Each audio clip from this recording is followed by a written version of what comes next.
Virtualmente todos na Terra, independente de sua religião ou nacionalidade, reconhecem que existe alguma espécie de batalha ocorrendo no mundo entre as forças do bem e do mal.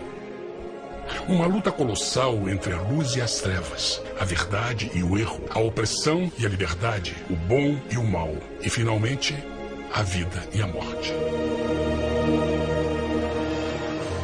Qual é a história por trás deste evidente paradoxo? Muitas religiões, assim como a Bíblia, ensinam que além deste véu tridimensional do mundo físico que vemos, existe outro mundo espiritual que não podemos ver.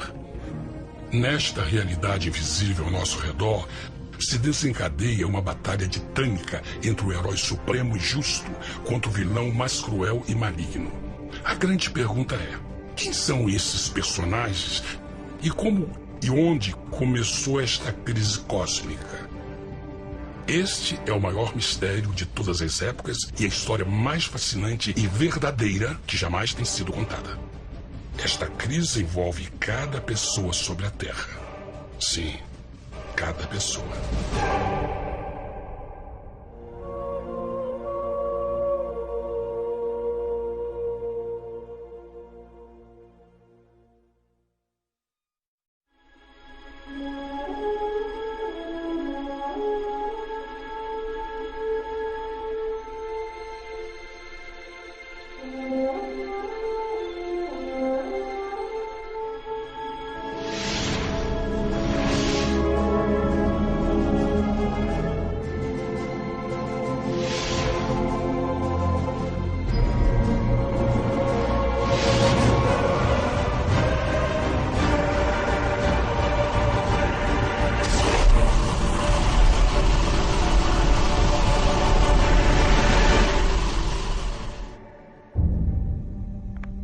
A história humana está repleta de cenas de guerras.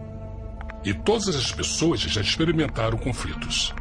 Mas para entender a origem do mal, devemos viajar ao passado para a Primeira Guerra do Universo. Porque esta guerra não aconteceu na Terra. Antes que o nosso mundo existisse, houve uma guerra no céu. Mesmo as palavras guerra no céu soam como uma contradição. É quase inimaginável para nós que pudesse haver batalhas e conflitos entre as criações de Deus no paraíso. O que pode ter causado este conflito celestial? Graças a um livro antigo chamado Bíblia, temos detalhes suficientes para poder juntar as peças e desatar os nós.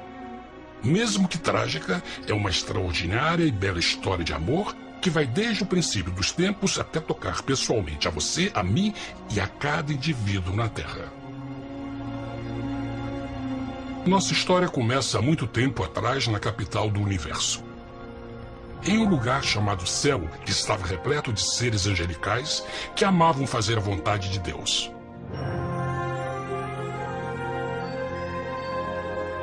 Sob o justo e amoroso governo do Criador, todo o céu desfrutava uma existência de felicidade e perfeita paz. O príncipe supremo do paraíso e comandante dos anjos era o poderoso e amoroso Filho de Deus, mais conhecido com o nome que adotou quando veio à Terra, Jesus. Ele tinha o mesmo propósito e pensamento com Deus, o Pai. O céu, sob o comando compassivo do Pai, Filho e Espírito Santo, provou ser um maravilhoso lugar de paz e alegria. Para realizar as ordens de Deus, a Trindade estava rodeada de um oceano virtual de inumeráveis espíritos ministradores chamados serafins e querubins, mais conhecidos como anjos. Essas poderosas e inteligentes criaturas descobriram que a felicidade estava em cumprir as ordens do Todo-Poderoso. Mas Deus criou um extraordinário anjo para atuar como líder de toda a multidão celestial. A Bíblia nos diz que seu nome era Lúcifer, que significa portador da luz. Este querubim foi o maior ser criado por Deus e assumia a posição mais próxima do trono de Deus, estando diretamente sob a autoridade de Jesus. A tarefa de Lúcifer era difundir a luz e o conhecimento da vontade de Deus a todos os outros anjos. Lúcifer foi o mais esplêndido ser criado por Deus. Era extremamente bonito e dotado de enormes poderes de liderança e organização. Entre os anjos, ele foi muito admirado, respeitado e amado como amigo. Mesmo assim, Deus previu o mal que Lúcifer estava a ponto de introduzir no reino da luz. Cheio de sabedoria e formosura, de todas as pedras preciosas te cobrias. Tu eras o querubim, ungido para cobrir, e te estabeleci. No monte santo de Deus estavas, no meio das pedras afogueadas andavas. Perfeito eras nos teus caminhos, desde o dia em que foste criado, até que se achou iniquidade em ti. Quando Lúcifer percebeu a sua beleza e poder, seu coração pouco a pouco começou a mudar. Permitiu que seu enfoque se afastasse de Deus e direcionou seu amor para si mesmo. Talvez nunca saberemos completamente como e porquê estas sementes de rebelião germinaram em seu coração. Mas o profeta Isaías nos dá uma visão do pensamento de Lúcifer. Como caíste desde o céu, ó estrela da manhã, filha da alva, como foste cortado por terra, tu que debilitavas as nações. E tu dizias no teu coração: eu subirei ao céu, acima das estrelas de Deus exaltarei o meu trono. Subirei sobre as alturas das nuvens, e serei semelhante ao Altíssimo. Lúcifer, aos poucos, começou a cobiçar o poder de Deus, mas não sua personalidade. Ao pensar em suas próprias habilidades e belezas extraordinárias, os perversos tentáculos do orgulho e vaidade congelaram sua mente. Este ressentimento e inveja fizeram com que ele violasse a lei sagrada de Deus e se rebelasse contra seu governo. Precisamos fazer uma pausa e esclarecer algo. Desde o princípio, Deus ordenou que as leis da física governassem o mundo material em que vivemos. Sem essas leis naturais, o universo seria um caos. Do mesmo modo, as leis morais de Deus sempre têm dado segurança e estabilidade ao cosmos. Alguns pensam que os 10 mandamentos não existiram, até que o Senhor os entregou a Moisés no Monte Sinai. Mas as Escrituras nos ensinam que os princípios das leis de Deus sempre existiram por toda a eternidade, pois são a base fundamental de seu reino de amor. Seguros todos os seus mandamentos, permanecem firmes para todo sempre e são feitos em verdade e retidão. Os 10 mandamentos são um resumo das características de um Deus de amor. Os primeiros 4 mandamentos descrevem quem é Deus, seu poder, seu território e autoridade. Os últimos 6 descrevem como é Deus, sua honestidade, sua pureza, sua fé. Todas estas coisas sempre foram verdade e sempre serão verdade. Agora, pela primeira vez na história da eternidade, Lúcifer começou a violar estes princípios perfeitos. Lúcifer sabia que se fosse compartilhar o poder e status de Deus, necessitaria de apoio. E deu início ao trabalho. Começou sorrateiramente a circular entre os outros anjos, plantando sementes de dúvida e descontentamento a respeito da liderança de Deus, ao mesmo tempo em que, sutilmente, revelava suas próprias virtudes. Ele insinuou que Deus abusava de seu poder divino e suas leis restringiam a verdadeira liberdade e felicidade de suas criaturas. Com seu raciocínio audaz e poder de influência, Lúcifer pôde persuadir a um grande número de anjos a se unirem para seu motim. Talvez se perguntem, como tantos anjos inteligentes puderam seguir esse desertor? Bom, lembrem que até esse ponto nenhum anjo tinha escutado uma mentira. E nesse primeiro estágio da rebelião, os anjos não perceberam a obsessão de Lúcifer em assumir a posição de Deus. Não sabiam que finalmente ele planejaria a tortura e o assassinato do Filho de Deus na cruz com a intenção de ocupar o seu trono. Estranhamente, Lúcifer pensou que poderia ocultar seus verdadeiros propósitos de Deus. Ai dos que querem esconder profundamente o seu propósito do Senhor e fazem as suas obras às escuras e dizem: quem nos vê e quem nos conhece? Não pense nem por um momento que a rebelião de Lúcifer surpreendeu Deus e o pegou desprevenido. O Senhor sabe de todas as coisas e os pensamentos de suas criaturas. Ele entendia exatamente o que estava se passando pela mente de Lúcifer. E piedosamente Deus advertiu o desgarrado anjo do perigo. Mas no final, o orgulho e a vaidade não permitiram que Lúcifer se arrependesse. Então, iniciou a rebelião total contra Deus em vez da humilde obediência. Alguns podem perguntar, isso significa que Deus criou um anjo defeituoso? Não, mas ele criou Lúcifer com livre-arbítrio. Verão que o livre-arbítrio é uma coisa maravilhosa, mas também muito perigosa, incluindo o risco de uma rebelião e a possibilidade de que o amor de Deus seja rejeitado. Vejam que o amor real não pode vir de uma criatura pré-programada e não pode ser forçado, deve ser voluntariamente dado. Por exemplo, mesmo que seja bonito este cachorro robô, na verdade, nunca poderá amar-me. Posso fazer que pareça que me ama, mas só estará seguindo instruções pré-programadas. Não tem opção. Por outro lado, este pequenino está realmente feliz em ver-me. Ele decidiu dar-me seu afeto. E com o tempo, nossa relação se fará mais forte, enquanto eu ame e cuide bem dele.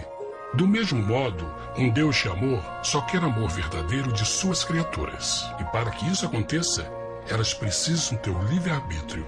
A rebelião de Lúcifer é a maior evidência de que ele tinha esta liberdade. Agora, a grande pergunta é: como Deus enfrentaria esta crise? Como lidaria com Lúcifer e com os milhões de anjos que se uniram nessa rebelião? Muitos questionam por que Deus não acabou imediatamente com a rebelião. Afinal, ele poderia facilmente vaporizar Lúcifer com um raio. Mas isto teria solucionado o problema? Não, pelo contrário. Isso só teria intensificado as dúvidas e suspeitas que Lúcifer havia plantado na mente dos anjos. Lembrem que Lúcifer sabia, como ninguém mais, da engrenagem interna do governo de Deus. Sua destruição seria vista como parte de uma grande ramação, e a razão que motivou servir Deus teria sido o medo da represália e não o amor. O Senhor sabia, na sua sabedoria, que a melhor forma de enfrentar a crise era permitindo que tudo seguisse o seu curso. Esta seria a única forma de se assegurar que o mal não se ergueria outra vez. Deixai crescer ambos juntos até a ceifa. E por ocasião da ceifa, direi aos ceifeiros: colhei primeiro o joio e atai-o em molhos para o queimar, mas o trigo ajuntai-o no meu celeiro. Na parábola do joio e do trigo, Jesus descreve que um tempo de crescimento é necessário para que uma planta revele sua verdadeira natureza. No seu entendimento infinito, Deus sabia que com o tempo, o caráter real de Lúcifer seria exposto e que os amargos frutos de sua rebelião seriam vistos. Até agora, os cidadãos do universo não estavam familiarizados com o pecado e até onde os levaria. Mas isso mudaria quando eles vissem por si mesmos sua terrível natureza autodestrutiva.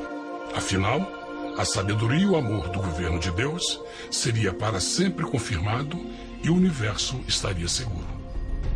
Quando Lúcifer e seus seguidores revelaram abertamente sua rebelião, o Senhor soube que não haveria paz se permitisse que eles ficassem no céu.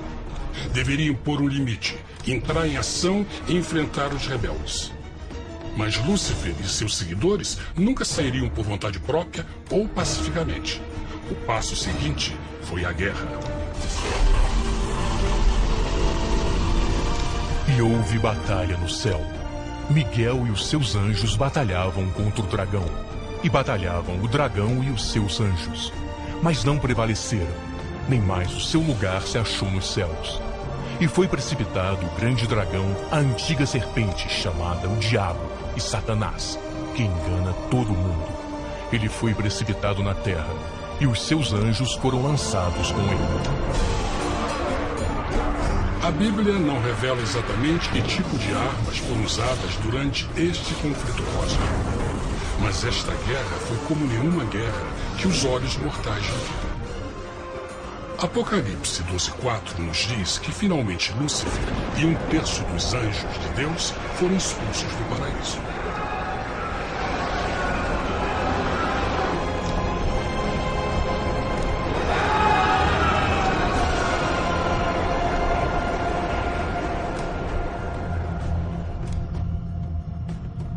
Mas e agora? Lúcifer tinha milhões de anjos ao seu lado, mas precisava de um pedaço de chão para continuar sua rebelião. Rápido, muito rápido, o universo começou a entender o quão doloroso e caro o pecado poderia chegar a ser. Mas a guerra não tinha terminado. Apenas começava.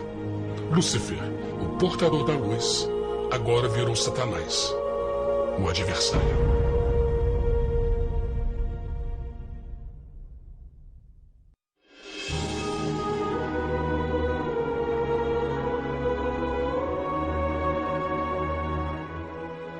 Depois da guerra no céu, Satanás e seus anjos caídos foram expulsos da corte de glória.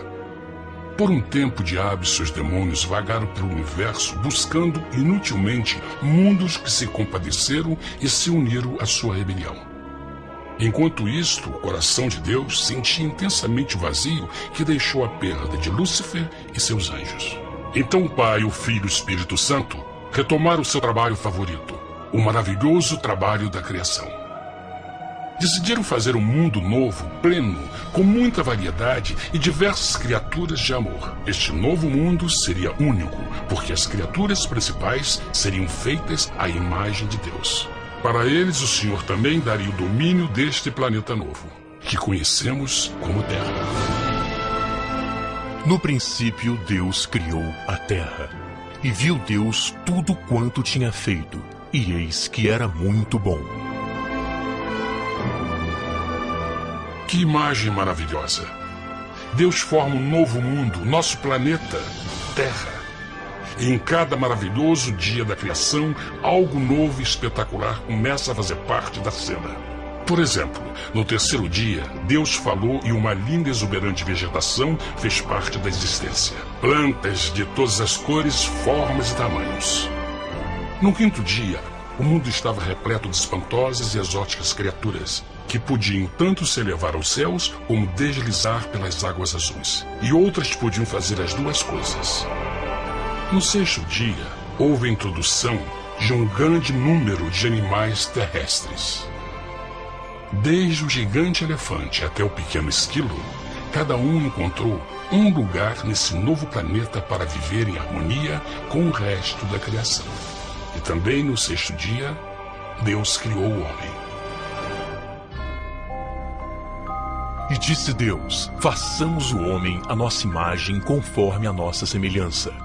E formou o Senhor Deus o homem do pó da terra, e soprou em suas narinas o fôlego da vida, e o homem foi feito alma vivente.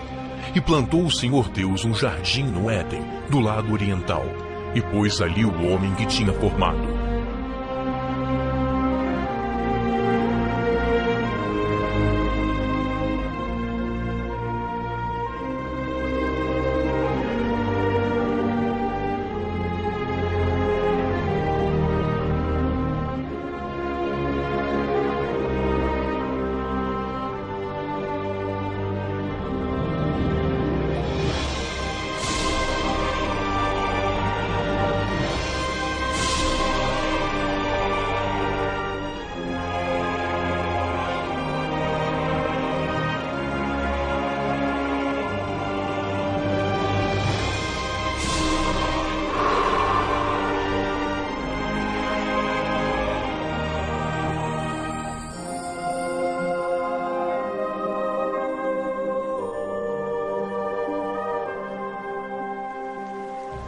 Mas que grande honra ser criado à semelhança de Deus, ser um indivíduo com liberdade de pensamento.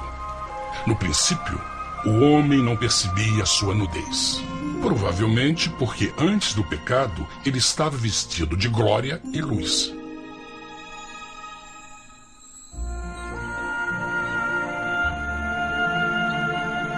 Deus também criou a companheira perfeita para Adão, sua bela esposa, Eva.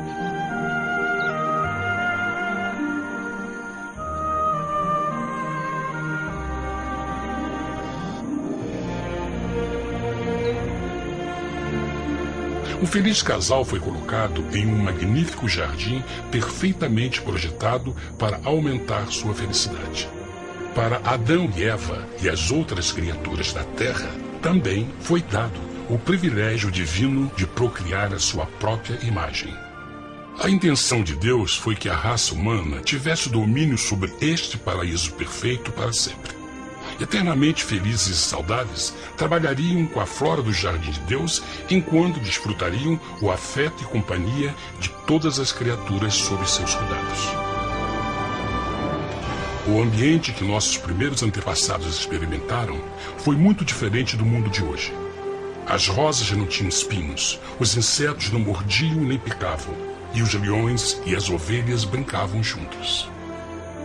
Mas a grande bênção era os humanos viverem em perfeita harmonia com seu Criador.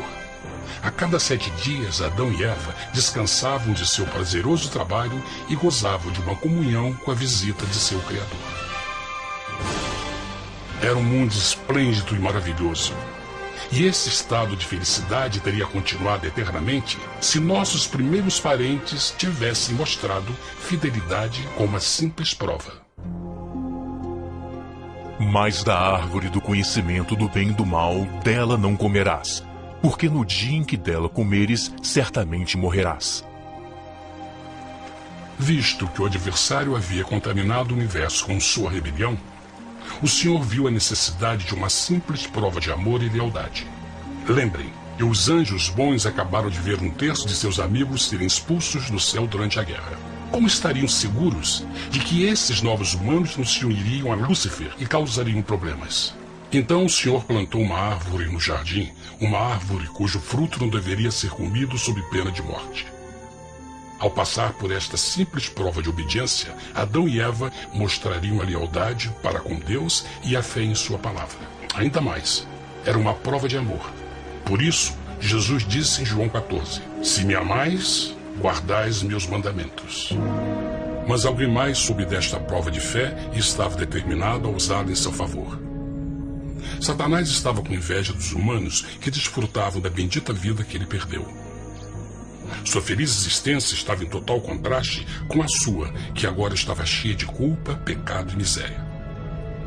Com ressentimento e raiva, não estava disposto a deixar o casal em paz, pois o pecado sempre buscará arrastar a outros consigo.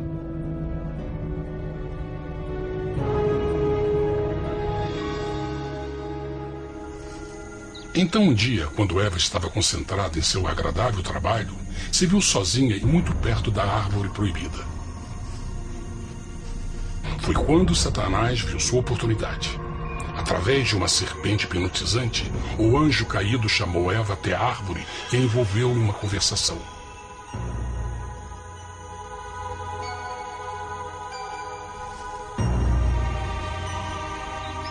Suas palavras encantadoras foram cuidadosamente calculadas para gerar desconfiança a Deus.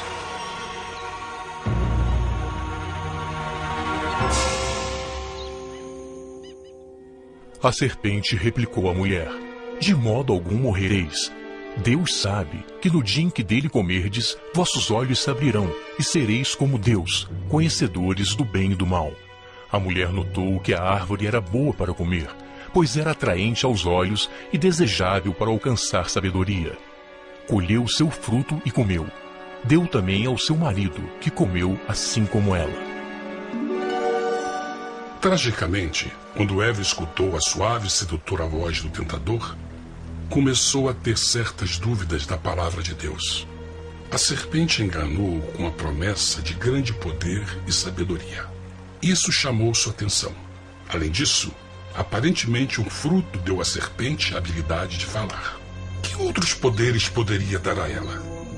E mesmo tendo acabado de conhecer a serpente, ela confiou em sua palavra acima da de Deus, quem a criou, e lhe deu um paraíso para viver. Então Eva comeu o fruto proibido e convenceu seu esposo a fazer o mesmo. Adão poderia ter escolhido ser fiel a Deus, mas colocou seu amor pela esposa acima do seu amor por Deus. Quando os nossos primeiros parentes mostraram lealdade ao inimigo, o domínio da terra foi tomado por Satanás. Não sabeis que vos oferecendo alguém para ele obedecer, vos tornais escravos daquele a quem obedeceis? Ninguém pode servir a dois senhores. Este mundo agora seria o último campo de batalha entre o bem e o mal, e o coração de cada homem e mulher seria o prêmio. Adão e Eva não se deram conta desse tempo, mas seu momento de desconfiança e desafio abriria as comportas do sofrimento de milhões de pessoas durante milhares de anos.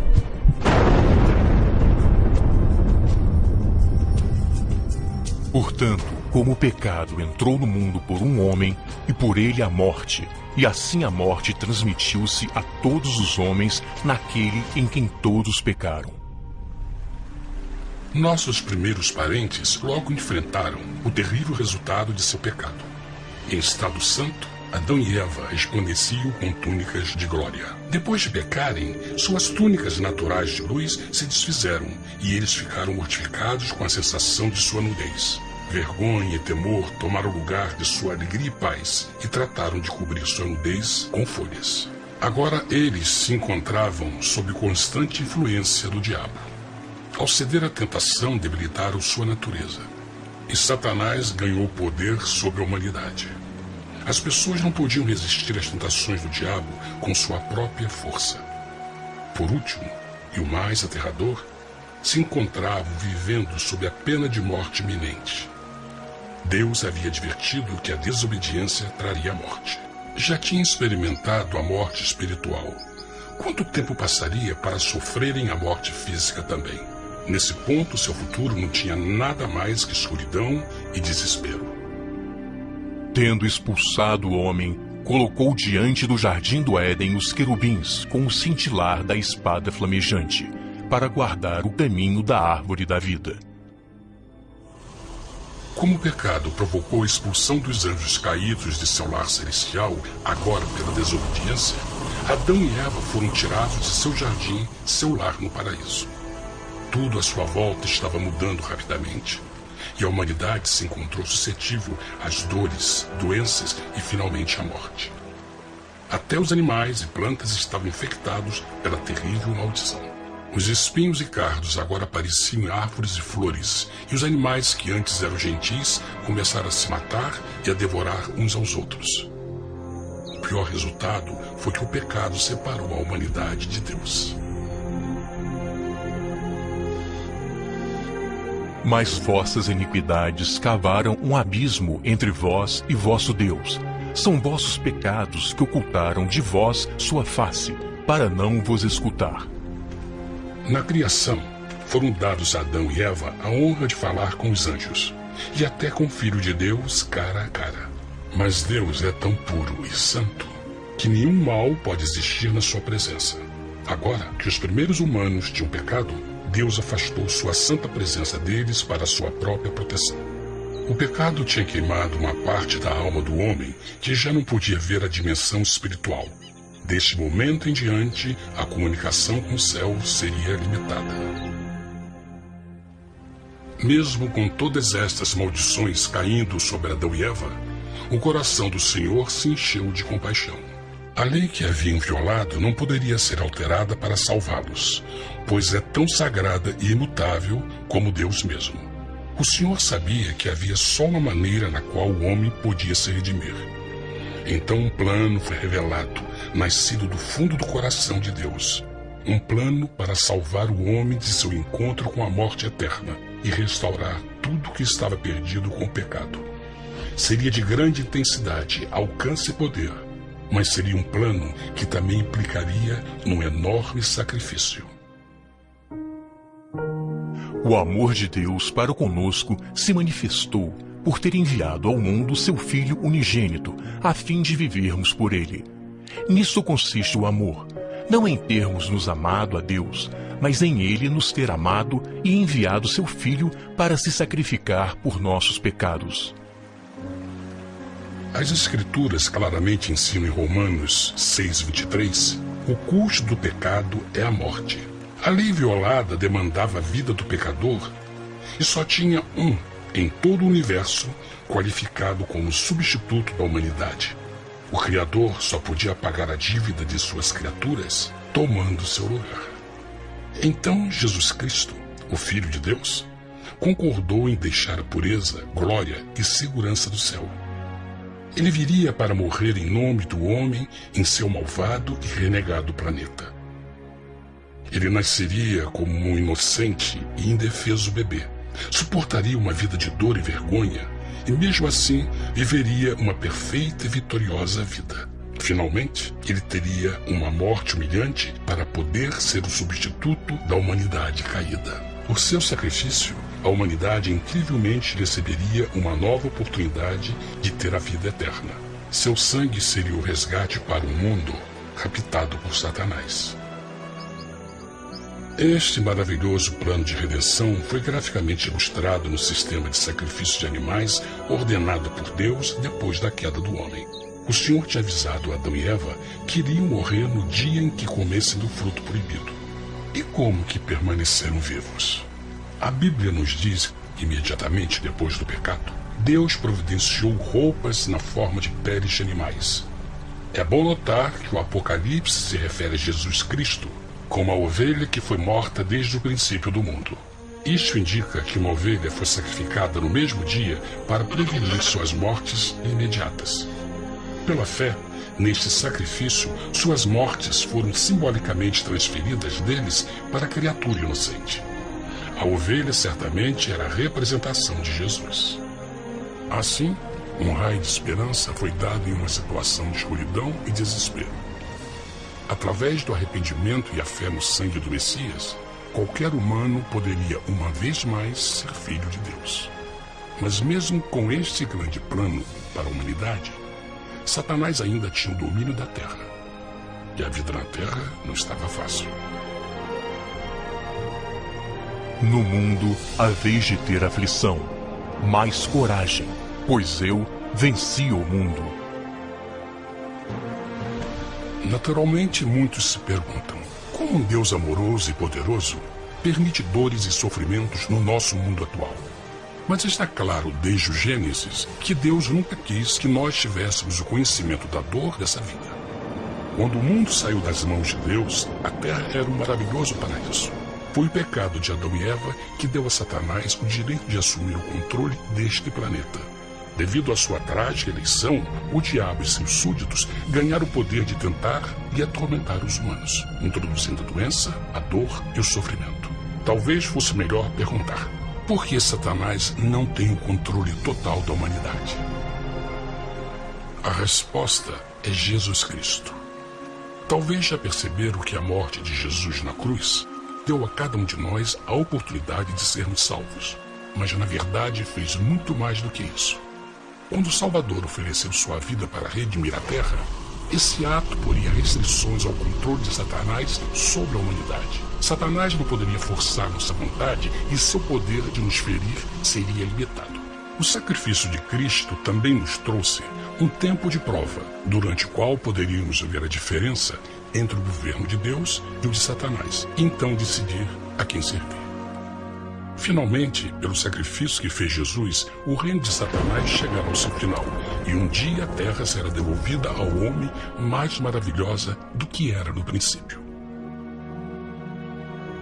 Mesmo Adão e Eva tendo começado suas vidas como exilados do paraíso, ainda tinham esperança. Deus providenciou peles de animais sacrificados para se cobrirem. Mas o mais importante, ele prometeu o sangue do Cordeiro de Deus para pagar por seu pecado, se aceitassem a Cristo e se arrependessem. Uma grande pergunta permanece: as pessoas aceitariam o grande presente de Deus? Como escaparemos se agora desprezarmos a mensagem tão sublime da salvação? A incrível história que acabaram de escutar é verdade e afeta vocês. Pois, pelo desejo de Satanás de ser Deus e a desconfiança e desobediência de Adão e Eva, todos nós nos encontramos em uma situação perigosa. De um lado, a humanidade foi grandemente favorecida por Deus com uma segunda chance de recuperar nosso lugar no Éden. Por outro lado, se nós desistirmos de aproveitar esta grande chance, nos tornaremos escravos de Satanás e finalmente seremos destruídos quando Deus limpar o universo do pecado. Amigos, não há melhor hora de fazer sua escolha por Jesus do que agora mesmo. Nenhum de nós sabe quanto tempo mais teremos que viver nesta terra. Jesus nos tem mostrado grande interesse no seu bem-estar e seu amor por vocês o levou a providenciar uma maneira de escaparmos de uma futura destruição. Ele quer que você o aceite e se arrependa de seus pecados. Através de Cristo, pode encontrar o perdão para tornar-se como Ele em caráter. A triste notícia é que Satanás atua de todas as formas possíveis para evitar que aceite o presente da salvação de Deus. Devido à nossa rotina da vida, o amor ao dinheiro ou alguma outra distração fascinante, ele trabalha para manter a todos ocupados e afastados do que, na realidade, mais importa, sua salvação eterna. Para que entendam a realidade da situação e que se você não escolhe a Jesus por omissão, está escolhendo a Satanás. Mesmo que a terrível escolha de Adão e Eva nos traga morte e miséria, vocês agora podem tomar uma melhor decisão. Deus está oferecendo uma paz que satisfaz o anseio mais profundo de sua alma e uma alegria que não encontrará nas atribulações deste mundo. O desejo que tem o coração de Deus é que seja salvo e esteja com Ele no paraíso. Mas o único que pode mantê-lo fora do céu é você. Imagine a tragédia que seria se você recusasse este precioso presente. Você pode decidir hoje e aceitar a salvação que Deus prometeu. Na verdade, nesse momento, pode aceitar a vida eterna através de Jesus Cristo. Posso convidá-lo para que acompanhe agora mesmo em uma simples oração, aceitando sua maravilhosa oferta? Por favor, repita depois de mim. Querido Pai Celestial, venho a Ti agora e humildemente pedir Teu perdão. Senhor, confesso que sou um pecador e violei Tua santa lei. Entendo que a pena por esse pecado é a morte. Acredito que Jesus Cristo sofreu e morreu na cruz para receber o castigo por todos os nossos pecados. Acredito que Jesus ressuscitou e eu o aceito como meu Salvador pessoal. A partir deste momento em diante, Te dou o meu coração e o aceito como Senhor da minha vida. Por favor, perdoa todos os meus pecados e envia Teu Espírito para ajudar-me a fazer a Tua vontade. Te agradeço por Teu grande amor e aceito Teu presente da vida eterna. E eu oro tudo isso em nome de Jesus. Amém.